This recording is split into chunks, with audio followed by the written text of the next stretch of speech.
Halo teman-teman, kenalin ya, aku Kak Jasmine, dan pada video ini kita akan belajar tentang KPK dan FPB. Sebelum kita mulai, ada baiknya kalau kita berdoa terlebih dahulu, supaya ilmu yang kita dapatkan dari video ini bisa bermanfaat. Berdoa dimulai.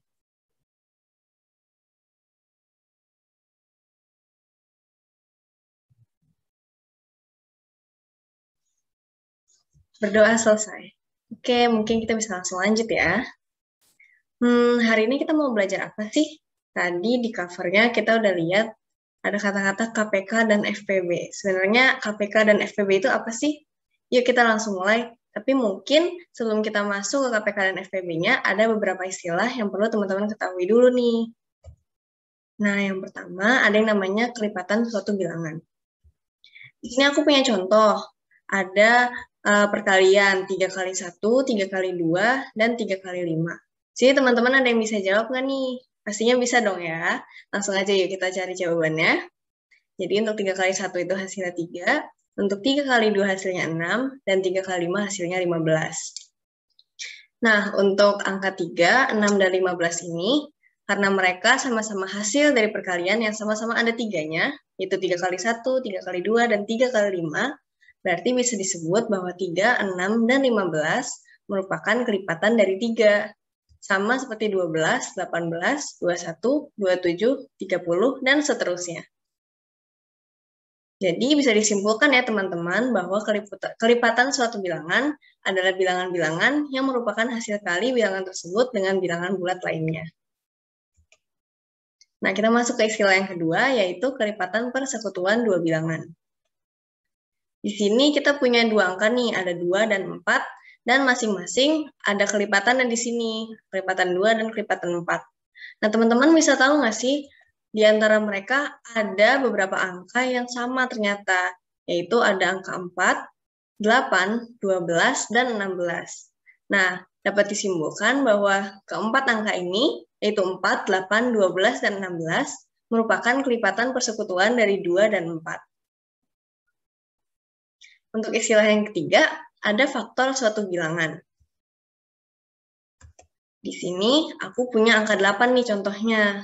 Nah, jadi teman-teman ada yang bisa kasih tahu nggak kira-kira ada angka berapa aja yang kalau dikalikan hasilnya bisa jadi 8? Mungkin bisa di-pause dulu videonya supaya teman-teman bisa berpikir. Oke, langsung kita cari tahu ya. Jadi, untuk mendapatkan angka 8, kita bisa mengkalikan angka 1, 2, 4, dan 8, di mana 1 akan menjadi 8 bila dikalikan 8, 2 bila dikalikan 4, 4 bila dikalikan 2, dan 8 bila dikalikan 1. Berarti angka 1, 2, 4, dan 8 ini bisa kita sebut sebagai faktor dari 8. Oke, kita langsung ke istilah berikutnya, yaitu ada faktor persekutuan dua bilangan. Nah, di sini ada angka 4 dan 6 nih, teman-teman. Bisa nggak kalian kasih tahu kira-kira untuk faktor dari 4 dan 6 itu ada berapa? Mungkin videonya bisa di-pause lagi untuk waktu berpikir teman-teman. Oke, langsung kita cari tahu ya. Jadi untuk 4 ini faktornya ada 1, 2, dan 4, sedangkan 6 faktornya ada 1, 2, 3, dan 6. Nah, teman-teman, di antara faktor-faktor 6 dan faktor-faktor 4 ini ada juga nggak sih bilangan yang sama? Betul banget, di sini ada angka 1 dan angka 2 yang ternyata sama-sama ada sebagai faktor 6 dan 4. Berarti dapat disimpulkan bahwa angka 1 dan angka 2 merupakan faktor persekutuan dari 4 dan 6. Oke, kita lanjut ke berikutnya ada bilangan prima nih teman-teman. Di sini aku punya contoh ada angka 2, 3, 5, dan 7. Kira-kira ada yang bisa kasih tahu nggak faktor-faktor dari angka 2, 3, 5, dan 7 itu berapa? Langsung kita cari tahu ya. Oke, jadi di sini kita bisa tahu kalau faktor dari 2 ada 1 dan 2, faktor dari 3 ada 1 dan 3, faktor dari 5 ada 1 dan 5, dan faktor dari 7 ada 1 dan 7. Nah, ini teman-teman sadar nggak sih kalau faktor di keempat bilangan ini adalah bilangan 1 dan bilangan itu sendiri. Ya ini 2, 3, 5, dan 7 itu kan sama ya. Berarti bisa disimpulkan bahwa bilangan prima itu merupakan bilangan-bilangan lebih dari 1 yang faktornya hanya terdiri dari angka 1 dan bilangan itu sendiri. bilangan prima ini ada banyak teman-teman, bukan cuma tadi, ini ada contoh banyaknya nih, ada 13, ada 17, ada 19, 23, 43, 107, dan sebagainya. Karena ada banyak sekali ya teman-teman, nggak bisa disebutin semua. Oke, kita bisa lanjut ke berikutnya, yaitu ada faktor prima suatu bilangan. Nah, di sini adik-adik akan dikenalkan kepada pohon faktor. Di sini ada salah satu contohnya nih, ada pohon faktor dari angka 18. Nah, ini apa sih maksudnya, Kak? Ada angka 2, ada 9, ada 3-nya, ada 2 di bawah. Nah, aku jelasin satu-satu ya.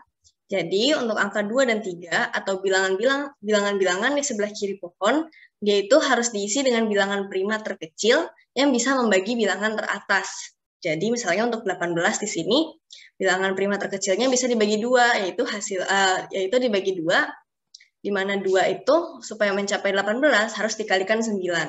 Nah, dari 9 ini kita bagi lagi dengan bilangan prima terkecil, yaitu 3, di mana 3 itu menghasilkan 9 jika dikalikan dengan 3. Nah, gimana kalau misalkan 3 yang sebelah kanan nih, teman-teman? Nah, tadi katanya bilangan prima terkecil itu cuma ditaruh di sebelah kiri. Kenapa yang di sebelah kanan ada angka 3 juga? Kan 3 bilangan prima. Nah, jadi pohon faktor ini akan berhenti saat bilangan paling kanan bawah telah diisi dengan bilangan prima juga. Seperti halnya di sini, 9 kan dibagi bilangan prima terkecilnya ada 3. Tapi 3 itu supaya mencapai 9 adalah 3 lagi, di mana 3 itu adalah bilangan prima juga. Jadi, dari pohon faktor ini, faktor prima itu yang mana sih sebenarnya? Jadi, ini teman-teman yang dibuletin, ada 2 dan 3. Jadi, faktor-faktor dari suatu bilangan yang merupakan bilangan prima. Itu adalah definisi dari faktor prima.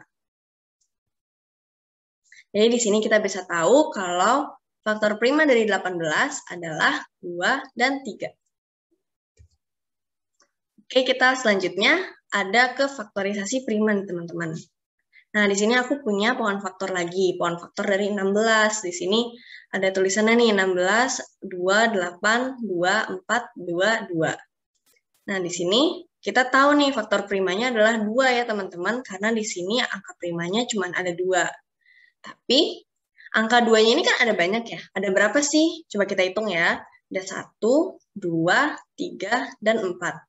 Berarti, faktorisasi primanya ini bisa kita notasikan sebagai 2 pangkat 4, karena 2-nya ada 4 kan. Jadi jumlah angka 2-nya itu ditaruh di atas kecil kayak gitu dan disebutnya sebagai pangkat. Jadi faktorisasi prima dari 16 adalah 2 pangkat 4, teman-teman. Ini ada contoh satu lagi nih. Ada pohon faktor dari 24. Nah, di sini kita bisa tahu teman-teman kalau faktor primanya itu ada 2 dan 3 nih, karena ada angka 2 dan angka 3 sebagai bilangan primanya di sini.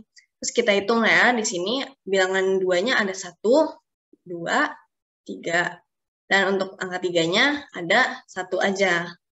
Nah, berarti kita bisa ketahui nih, di sini faktorisasi primanya adalah 2 pangkat 3 dan 3 pangkat 1. Tapi pangkat 1 itu nggak usah disebutin ya, teman-teman. Jadi pangkat 1 itu dianggap angka itu sendiri. Jadi kita sebutnya cuma 2 pangkat 3 dikali 3 aja. Nah, karena ini istilah-istilahnya udah kita pelajari semua, teman-teman, berarti kita udah siap masuk ke materi intinya nih. Kita langsung masuk aja ke KPK atau kelipatan persekutuan terkecil. Nah, KPK itu apa sih, Kak? KPK itu merupakan kelipatan persekutuan dari beberapa bilangan yang nilainya paling kecil nih, teman-teman. Sini ada langkah-langkah penyelesaiannya. Jadi, pertama-tama kita menentukan dulu kelipatan dari kedua bilangan yang diminta. Kemudian, kita menentukan kelipatan persekutuan dari kedua bilangan tersebut, dan kita menentukan kelipatan persekutuan kedua bilangan tersebut, mana nilainya yang paling kecil. Nah, di sini aku punya contoh. Tentukan KPK dari 6 dan 9. Di sini kita coba cari dulu ya, teman-teman, kelipatannya. Di sini ada kelipatan 6 dan kelipatan 9. Tadi masih ingat ke nih caranya untuk mencari kelipatan persekutuan. Jadi yang pertama kita cari yang sama dulu ya, teman-teman. Di sini ada 18 dan 36 nih. Nah, berarti kita tinggal cari yang terkecil selanjutnya. Karena 18 itu lebih kecil daripada 36, berarti bisa kita simpulkan bahwa KPK dari 6 dan 9 adalah 18. Oke, karena KPK sudah selesai, berarti kita bisa masuk ke FPB nih, teman-teman. Apa sih FPB itu? FPB merupakan faktor persekutuan dari beberapa bilangan yang nilainya paling besar. Langkah-langkahnya mirip-mirip sama yang sebelumnya, tapi ada beberapa perbedaan nih teman-teman. Jadi yang pertama, kita menentukan dulu faktor dari masing-masing bilangan, kemudian kita menentukan faktor persekutuan dari kedua bilangan, habis itu terakhir baru kita menentukan faktor persekutuan kedua bilangan tersebut yang nilainya paling besar. Ini aku punya contoh juga, yaitu FPB dari 18 dan 30. Jadi langkah pertama kita cari faktornya dulu. Untuk 18 di sini faktornya ada 1, 2, 3, 6, 9, dan 18. Dan untuk 30 di sini ada 1, 2, 3, 5, 6, 10, 15, dan 30. Selanjutnya kita cari nih teman-teman mana yang sama ya kira-kira. Nah, di sini udah dibuletin, yaitu ada 1, 2, 3, dan 6. Setelah itu kita cari nih mana yang paling besar teman-teman. Nah, karena 6 ini adalah angka yang paling besar, berarti kita bisa simpulkan bahwa FPB dari 18 dan 30 adalah 6. Oke, karena materinya udah disampaikan semua, berarti kita semua udah siap nih buat latihan soal ya teman-teman. Aku bacain ya. Untuk yang pertama, KPK dari 9 dan 21 adalah titik-titik-titik. Yang kedua, FPB dari 10 dan 20 adalah titik-titik-titik. Ketiga, gambarkan pohon faktor dari 16 dan 24. Yang keempat, Rina dan ibunya membeli 36 buah manggis dan 40 buah jambu. Buah-buahan tersebut akan dimasukkan dalam beberapa keranjang. Setiap buah harus mengisi setiap keranjang dengan jumlah yang sama. Berapa keranjang paling banyak yang dibutuhkan? Yang kelima, Zora dan Raza mengikuti kursus biola. Jadwal latihan biola Zora 3 hari sekali, sedangkan Raza latihan biola setiap 5 hari. Hari ini mereka latihan bersama. Berapa hari lagi mereka dapat latihan bersama? Nah, ini aja nih soal-soalnya teman-teman. Jadi, ini bisa langsung dikerjakan dan dikumpulkan ke pengajar masing-masing ya. Selamat mengerjakan. Itu aja yang bisa aku sampaikan pada video ini. Selamat belajar teman-teman.